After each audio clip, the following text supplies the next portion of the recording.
pagkalam ng sikmura, kawalan ng mga serbisyong panlipunan sa ating pamahalaan dahil lumalaganap ang kampo ng kasamaan at kadiliman na naghihikayat pang lalo ng matinding korupsyon na imbis gamitin ang pondo ng bayan sa serbisyong panlipunan na mapapakinabangan ng mamamayang Pilipino na pupunta lamang sa bulsa ng ilan.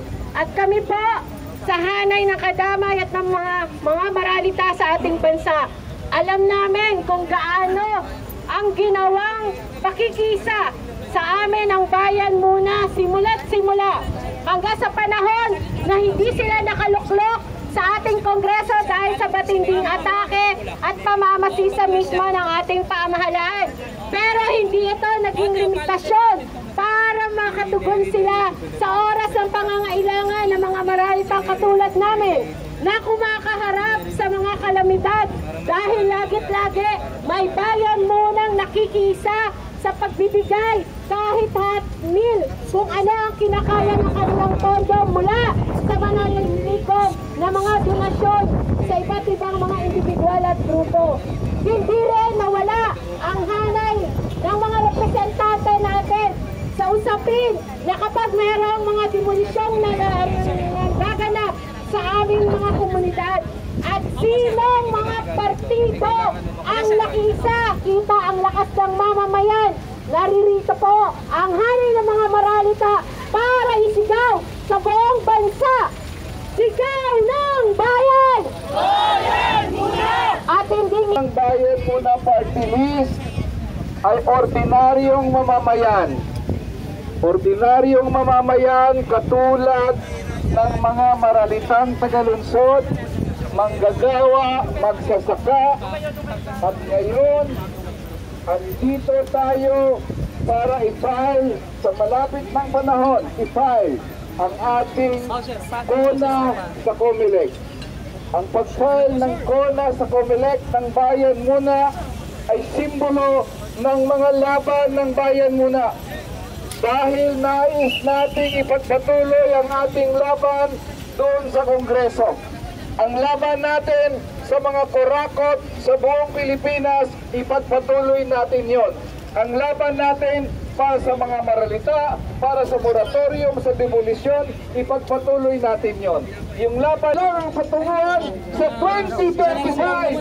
Tagumpay ang bayan muna, tagumpay ang sambayalang Pilipino. Mabuhay ang bayan muna, mabuhay ang sambayalang Pilipino. Bayan muna.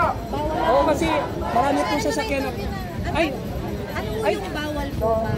Bawal daw po yung supporter kasi may mga sasakyan po.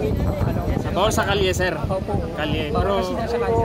may mga Pero not necessarily bawal kung dito na yan. Ganun ba yun? Ay, hindi eh. Ang sa akin po kasi bawal. Pero may binigay bang lugar, sir, na pwede dito? Wala po. Ang sabi lang po yung magpapay lang po ang pwede po dito sa area. Pinagbigyan nyo na lang sa... Sabi nila last na lang eh. Ayun po. Hintayin na lang po natin kasi sabi nila after nyan, papasok yung mga magpapay. Opo. So, anong oras po pinatupad yung polisiya? Ma'am? Anong oras po pinatupad yung polisiya yan?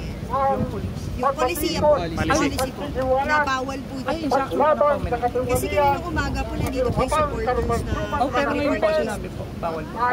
Pero sir, medyo nagkalituhan kasi last week binabanggit ni spokesperson Rex na allowed yung mga supporters kumbo-kumbo. So ano pong name ninyo? Anong name nyo po sa Monte? Major Samonte. Ano first name, sir? Major Edward Samonte. Saan po? Headquarters po, may maki. Paano yung mga susunod? Ma'am, pasensya na yun. Bayan muna sa Kongreso. Edward Samonte, sir, Major? I-disperse sila, sir. Pagbigyan na lang sila. Ayun na, mga na yata. Okay. Thank you, sir. Sir, TV5 lang po. Sir, mahaba pa yung ano natin. Mamaya yung station commander. Mahaba pa yung ating. Mamaya na po yung station commander. Kaya lang pag ginatak mo, titignan mo ito baka masangge. Baka maano. Lalo pala akong may Kong, di ba, yung hearing niya, nandun kami sa Quezon City. ang mga trader, nandito kami sa harap. Hindi namin alam na isa kami ng mga trader, kaya ganyan din sila. Nagulat kami, pag ikot namin, nandun ang mga trader, wala mga tsinelas, mahabang balahibo sa